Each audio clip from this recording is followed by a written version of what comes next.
샬롬 샬롬. 네, 유튜브를 함께 하시는 분들에게도 주의 사랑 인사를 전합니다.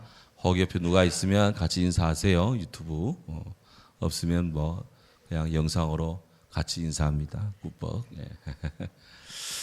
자, 예, 날이 지난주만 해도 에어컨을 돌려야 되는데 오늘 새벽 어제 새벽부터인가 새벽 오늘 수요예배 때 히터를 잠깐 22도로 돌렸습니다. 이 에어컨 22도와 히터 22도는 감이 다릅니다, 지금. 예. 자, 그래서 올 겨울이 벌써 오냐 싶은데 추석이 일찍 왔으니 겨울이 일찍 오는 건 당연하고요. 예, 좀 혹한이 한두 번은 옵니다. 그렇지만 이것 또한 주님의 이 섭리 속에 있기 때문에 우리 너무 염려하지 말고 겨울을 잘 준비하고 또 대비하고 그렇게 이 가을을 또 멋지게 주 안에서 지내야 될 것입니다. 오늘 새벽에 제가 특별히 기도 부탁을 드렸습니다. 우리 박상호 장로님 매부 되시는 백영식 집사님 오늘 뇌수술을 한다. 7시부터. 그래서 원래는 7시부터 5시까지 예정이 되었는데 의사 선생님의 말씀에 따르면 1시간 반 예정보다 1시간 반 일찍 수술이 마쳐졌고 잘 되었고 목 뒤쪽에 그를 괴롭히는 요소들은 깨끗하게 제거가 되었고 근데 환자의 이제 회복 상태는 잘 모르는 것이 중환자실에 들어가 계셔가지고 수술하면 다 중환자실 가잖아요. 그러니까 알 수가 없는 거예요. 가족도 지금 보호자 우리 집사님도 지금 코로나 검사를 또 받아야 돼요. 매일 받아야 되는. 그러니 이게 지금 죽을 일입니다. 그래서 하여튼 이런 과정인데 이런 사망의 음침한 골짜기를 지날지라도 내가 해받음을 두려워하지 않을 것은 주께서 나와 함께 하심이라. 주님께서 우리 백영식 박사님, 집사님과 함께 할 줄로 믿습니다. 이분이 공학 박사신데요. 제가 알기로 이 컴퓨터상 은행 이런데 아주 큰 아주 이런 대용량 이런 정보 처리 일을 하는 그런 기관에 각종 이 디도스라든지 각종 이 해커들이 침투하는데 그거를 막는 장비를 개발한 분이에요. 이거를 이번에 카카오톡 거시기들이 그분이 좀 알았으면 이거를 좀 채용을 해서 좀 만사부려 튼튼할 건데 그 돈 몇 푼 아낀다고 말이지 그냥 해서 그냥 그거 채용 안 하고 가다가 그냥 저 난리를 당하고 제가 카톡 사진 보내고 이런 거 외에는 별로 안 씁니다만은 온 국민이 다 그거 쓰고 있는데 그래서 앞으로 빨리 깨어나셔서 좀 카카오톡 그 사장님 빨리 가서 좀 우리 백 박사님하고 좀 특별 계약 좀 맺고 좀 이런 일이 일어나기를 정말 마음으로 원하는데 우선 환자가 먼저 정상화되는 것이 중요합니다. 그래서 하여튼 기도해 주셔서 감사하고요. 오늘 설교 끝나고 같이 기도할 때 백영식 집사님 위해서 같이 우리 기도하도록 하겠습니다. 당분간은 건강해질 때까지 우리가 많이 같이 이름 부르며 기도합니다. 너희 가운데 병든 자 있느냐? 저는 교회 장로를 청할 것이고 그들을 위하여 기름을 바르고 위하여 기도하라 그랬습니다. 믿음의 강구는 역사하는 힘이 많으니라 그랬어요. 그러니까 어려운 때일수록 문제를 나누며 같이 기도의 동지를 펼쳐야 됩니다. 우리는 이 카카오톡에 초연결 사회, 하이퍼 커넥트 사회, 이렇게 초연결 사회, 이렇게 지금 이거 단절됐다고 그러면 며칠간 일이 중단되고 하는데 정말 중요한 이 커넥트, 정말 중요한 연결이 있습니다. 그것은 하나님과 우리 각자의 연결이요. 또 주 안에서 성령 안에서 성도가 교제하는 거예요. 성도가 기도의 네트워크가 쫙 형성되는 거예요. 이거를 잊어먹고 땅의 것만 그냥 부자 하고 있는데 하나님 한번 그래 마담 봐라 해가지고 작은 불꽃 하나에 그냥 온 것 다 날아가잖아요. 그냥 해서. 저는 카카오뱅크 이런 거 안 쓰기 때문에 그 불타든 말든 상관없는데 그 쓰시는 분들은 모든 것이 올스톱입니다. 근데 또 제 아내하고 또 우리 애들 쓰고 있거든. 또 그게. 그래서 이게 참 세상이 어떻게 되는지 어쨌든. 예. 자, 그래서 하느님과의 연결을 끊지 마라. 주님과의 이 네트워크를 소중히 여겨라. 우리 지난주에 우리 김원희 집사님 아기들 돌보느라고 모셔셨는데 오늘 와서 정말 감사합니다. 그래서 나날이 좋아지고 있어요. 자, 주께 영광을 돌립니다. 아멘. 네. 예, 지금 우리가 이 17장에 지금 계속 보고 있는데요. 하나님께서 이 요한을 통해서 성령을 통해 요한에게 이 각종 이 세력들을 그냥 하나님의 나팔, 하나님의 대접, 일곱 나팔 이런 것들을 깨뜨리면서 그 악의 세력들을 원천적으로 분쇄시키고 박살을 냅니다. 그리고는 이제 17장, 18장에 가서 이제 잔존 세력들의 우두머리, 또 그 끈질긴 그런 그 조종자들을 이제 발본색원을 하는 거예요. 그래서 이 17장에는 큰 음료로 대변되는 그런 세상의 악한 세력들을 처분하고 18장에 가서는 바벨론 이 음료가 둥지를 털고 있는 소위 이런 그 세상과 공중 권세로 통칭되는 이런 권세들을 가진 그런 큰 바벨론, 그 바벨론 세력을 멸망시켜 버립니다. 그러니까 이게 상당히 이게 아주 리저너블해요. 아주 합리적이에요. 그래서 하나님의 일곱 대접 사건을 다 통해서 그냥 돌아가며 여러 가지 각양각색의 이런 그 악의 세력들은 다 그냥 머리를 두드려 깨고 그런 다음에 그 잔존 세력의 마지막 남아 있는 그런 그 우두머리들이 있잖아요.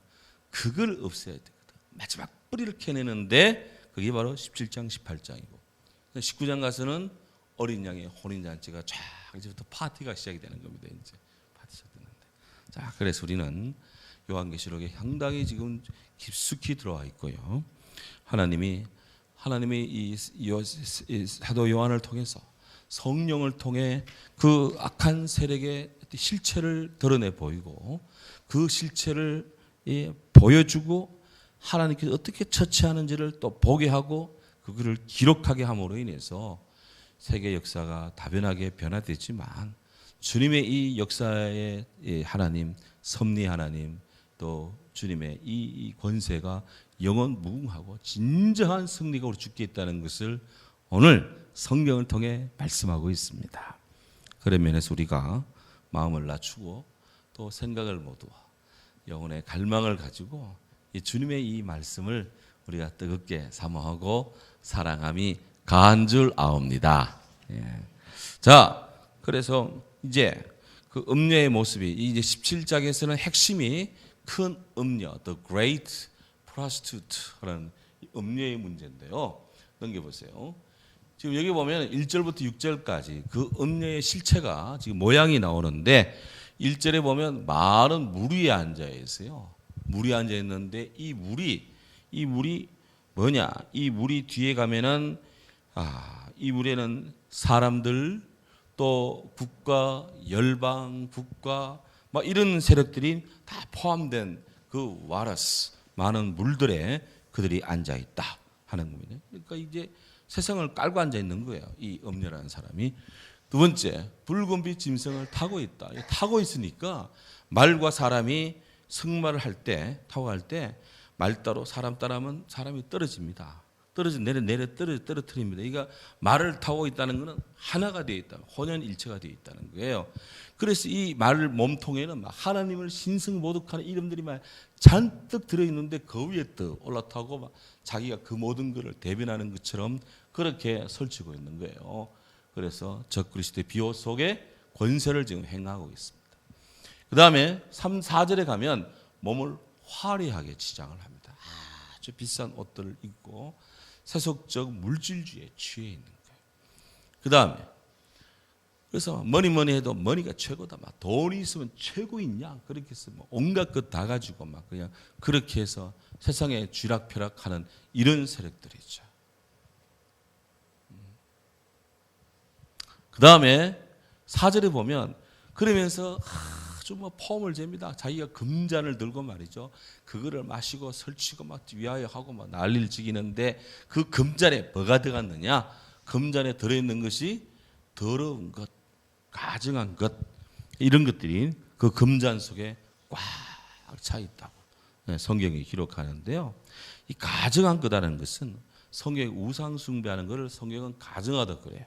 그 다음에 더러운 것들 그럴 때는 성경의 악한 영이나 우상 숭배나 그 다음에 아주 그냥 이 신에게 예배를 드리러 제의를 드리러 간 상태에서 또 거기서 막 혼음이 벌어지는 그런 성적 타락 이런 것들을 더러운 것이다 그랬어요. 이 음녀가 금잔을 들고 있는데 금이라고 다 좋습니까? 그 안에 들은 뭐가 들었냐가 중요한 거예요. 뭐가 들었느냐. 아무리 멋있는 옷을 입고 있어도 그걸 입고 다니는 사람이 별거 아니면 뭐 그 옷이 가치가 있겠습니까? 아무리 흐름한 옷 입고 있어도 그것을 입고 있는 사람의 몸이 그 사람이 정상이고 뛰어나면 그는 인재입니다. 인재. 그래서 이런 금잔에 이런 더러운 것, 가증한 것 이런 것들이 잔뜩 들어있다는 것은 이 음녀라는 이 대변되는 이 세상 또 이 공중의 권세가 하나님을 떠나 짐승과 사탄을 숭배하고 있는 그런 이 인생이라는 것이죠. 그 다음에 또 그 이마에 바벨론이라는 이름이 있다. 바벨론. 바벨론은 영화의 상징, 권세의 상징. 바벨론은 세상의 어떤 권력의 상징. 이런 것들이 자기에게로 오면 그런 거 다 준다는 거예요. 그런 것들. 그래서 참 세상에는 이런 세력들이 있습니다. 예수님께서도 40일 금식기도 하고 났는데 마귀가 와가지고 속삭여요. 예수야 배고프지? 돌을 떡덩이에서 먹으라. 사람이 떡으로만 살 것이 아니다. 하나님 입으로 나오는 모든 말씀으로 산다야. 그랬더니 물러가요. 좀 이따 또 쫓아옵니다. 와서 당신 말이야. 내게 절 한 번만 해봐. 그럼 내가 천하만국을 다 주겠어. 당신 말이야. 성전 꼭대기 한번 뛰어봐. 온 사람들이 박수 칠 거야. 그럼 내가 당신을 메시아로 믿을게. 마귀가 이 장난 한다니까. 천하만국의 영광을 인기를 누릴 것이다. 얼마나 많은 사람들이 인기 때문에 죽어나가고 얼마나 많은 사람들이 천하만국의 영광 추구하다가 다 나자빠집니까? 큰 음녀가 바빌론을 등에 업고 지금 내가 그다 하고 지금 폼을 잡고 있는 거예요. 마지막 때가 되면 이런 권세들, 이런 이름들이 득세하는 세상이 온다 이겁니다. 또한 6절에 보면 성도와 예수 증인의 피에 취해 있다. 이 음녀가 말이죠. 피에 취해 있어요. 얼마나 많은 기독교인들을 박해했으면 피로 그냥 취해 있는 상태라.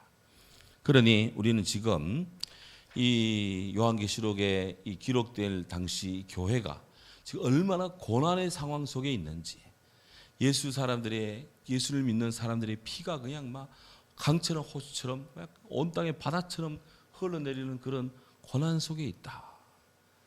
그런 예수님 믿는 자를 박해하는 그런 실체를 성경에 사도 요한이 성령으로부터 적은 큰 음녀다. 그런 평가를 지금 듣게 하는 겁니다.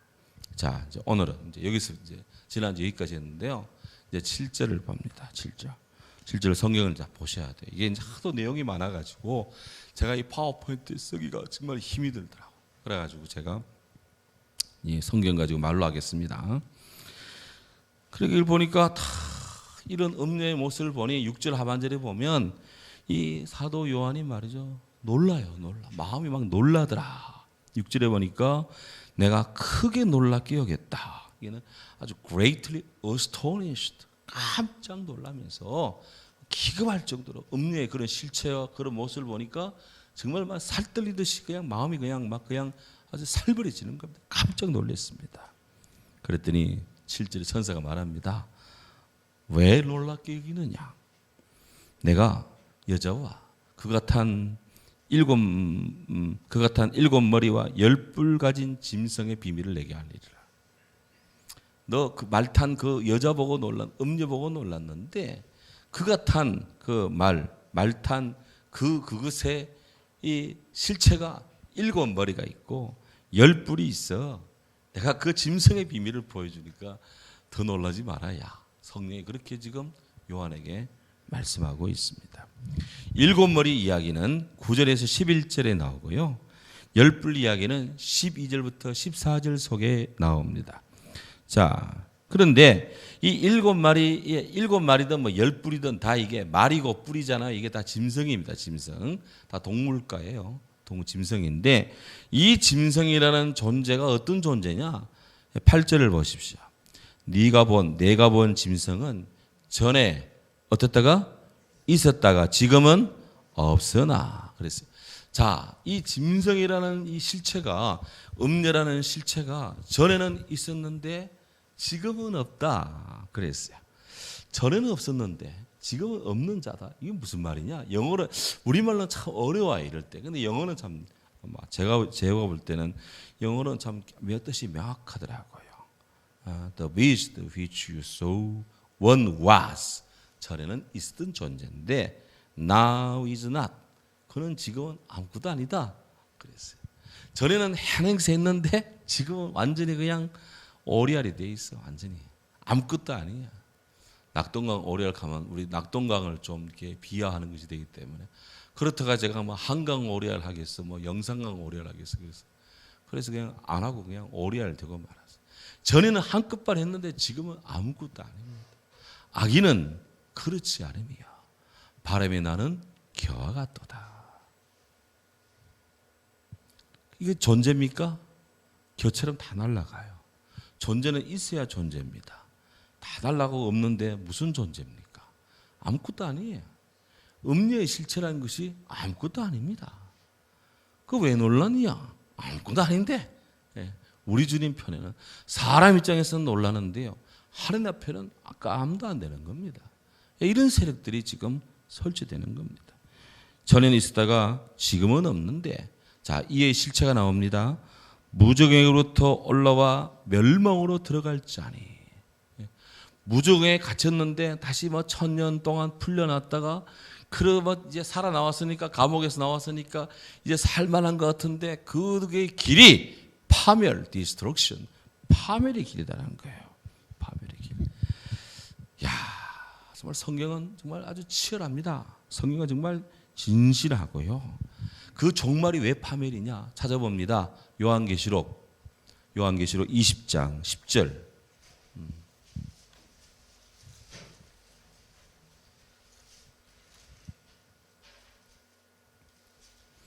20장 7절부터 읽습니다.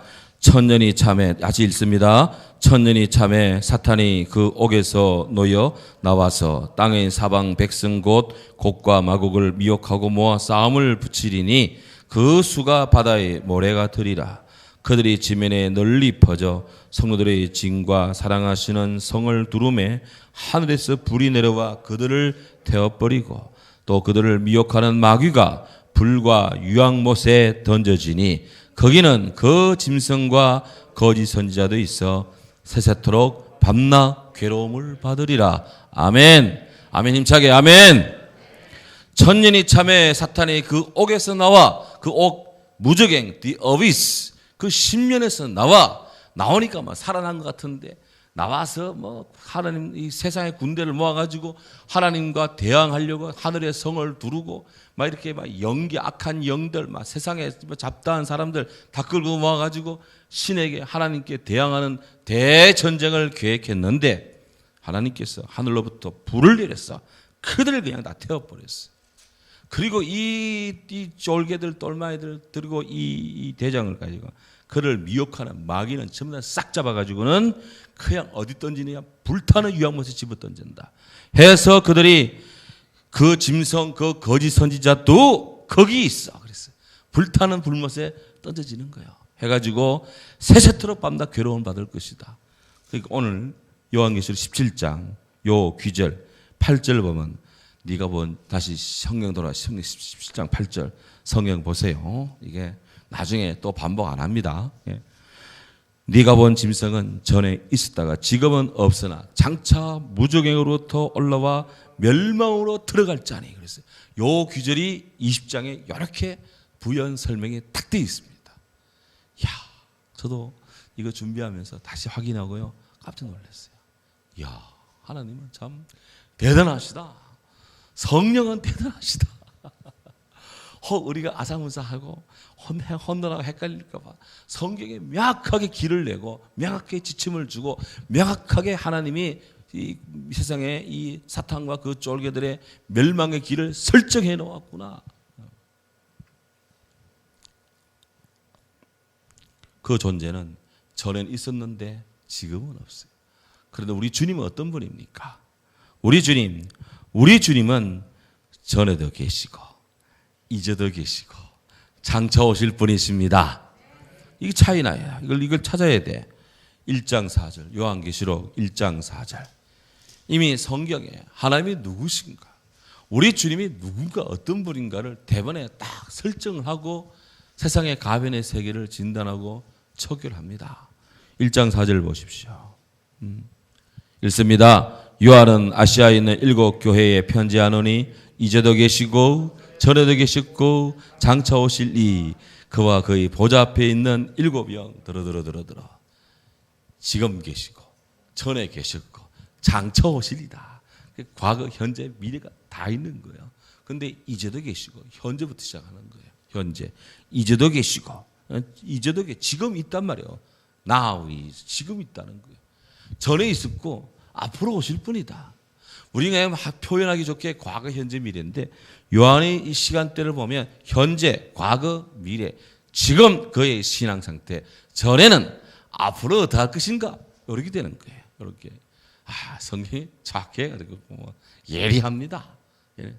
그 지금 우리의 신앙 상태, 여러분과 저의 신앙 상태 지금이 어떠냐? 지금 황금도 좋습니다. 근데 지금이 더 귀해. 지금이 같은 금이지만 물론 한자로는 다릅니다. 지금과 황금의 그 금은 달라요. 지금이 어떠냐? 지금. 그래서 과거를 묻지 마라. 안 물을 수는 없겠지만 과거는 두 번째라. 지금이 중요해. 지금 과거, 미래입니다. 우리 하나님을 그렇게 표현하더라고요. 놀랍습니다. 그래서 우리 하나님 앞에 이런 세상에 하나님을 등지고 교회를 미혹하고 믿는 자를 핍박하고 현혹시키는 이런 존재들은 아무것도 아니다. 아무것도 아니다. 오늘 이것만 우리가 알아도 오늘 핵심은 다 짚었습니다. 그래도 이제 오셨으니까 한 절 더 나가야 될 것 같아요. 9절에 보면 다시 본문 17장 9절 9절 읽습니다. 지혜 있는 뜻이 여기 있으니 그 7 머리는 여자가 앉은 7 산이요. 그랬어요. 여기 7 산이요 라고 할 때 7이라는 숫자, 우리는 완전수 이렇게 하는데요. 요한의 상황에서 요한의 시대, 사도 요한의 시대에 사람들 마음속에 7 산 혹은 7 언덕 그러면 탁 떠오른 이미지가 뭘까요? 저는 로마라고 생각합니다. 로마. 왜? 로마는 로물루스라는 사람에 의해서 로마가 세워졌는데요.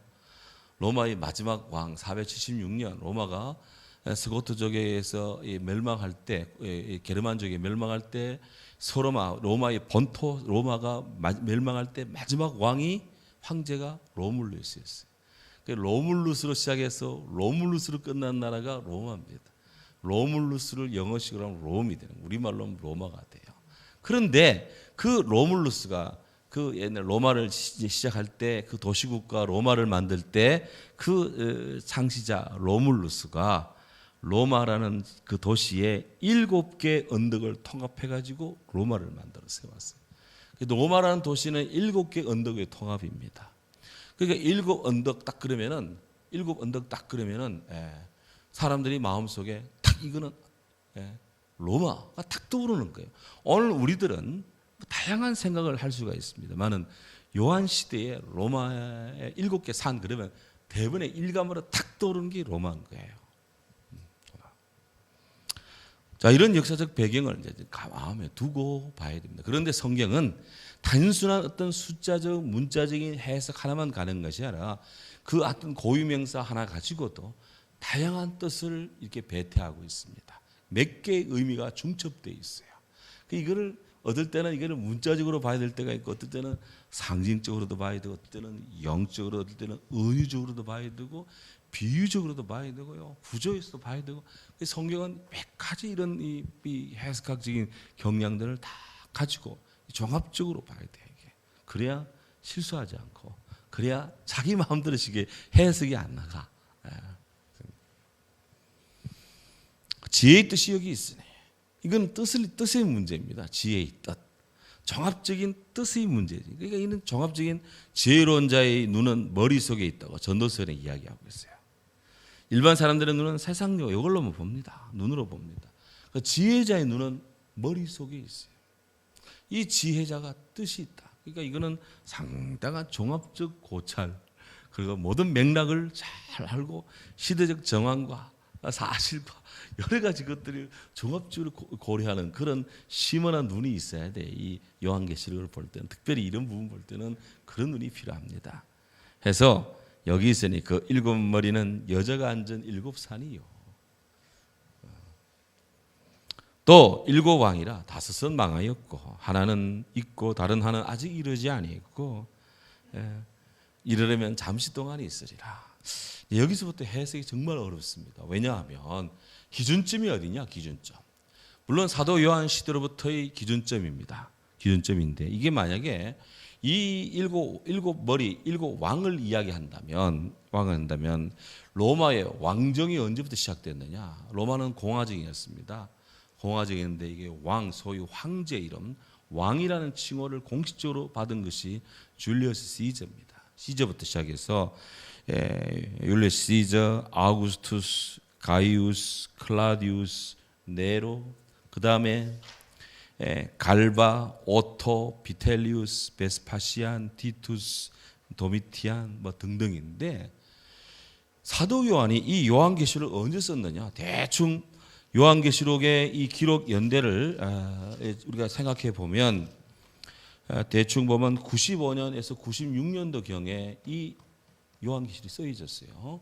지금 우리 새벽기도 때 에베소스를 보고 있는데, 에베소스는 AD 62년경에 사도 바울이 쓰셨어요. 로마에서. 사도 요한은 예수님 제자 가운데 제일 오래 살았습니다. 그건 100세가 넘어 사셨어요.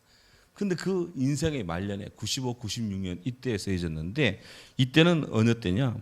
네로도 한참 전입니다. AD 63년, 64년, 65 이때 네로 전성기였어요. 기독교인들을 막 온갖 잡아 족치는 막 그냥 이 깡패가 만지는 네로였고 말이죠. 저는 절대로 네로란 이름 안 짓습니다. 뭐 검은 고양이 네로 하는데 그 네로가 왜 나옵니까? 거기서 그런 거 안 좋아하지 않아요. 그래서 갑자기 네로가 있는.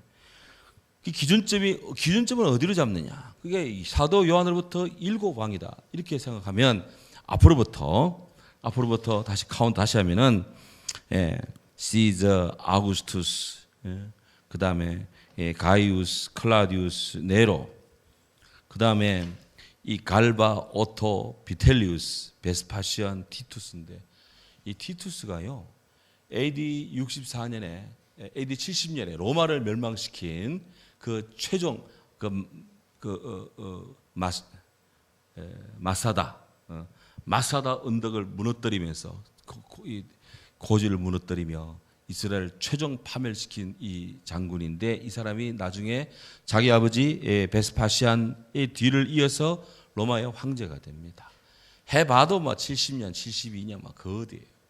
그러니까 사도 요한이 요한계시록 쓰기도 한참 앞에야 아직도 95, 96년 뒤에 가면 도미티안의 기독교인들은 많이 박혀 있습니다. 대충 도미티안쯤 되는 때인데 카운트하기가 상당히 어렵다 이거죠. 그래서 이것이 사도 요한의 시대부터 이전의 로마 왕들을 계산하는 방안도 좋은 방안이긴 하지만 정확한 시점 잡기는 대단히 어렵다. 그래서 해석의 난맥상입니다. 난맥상이다.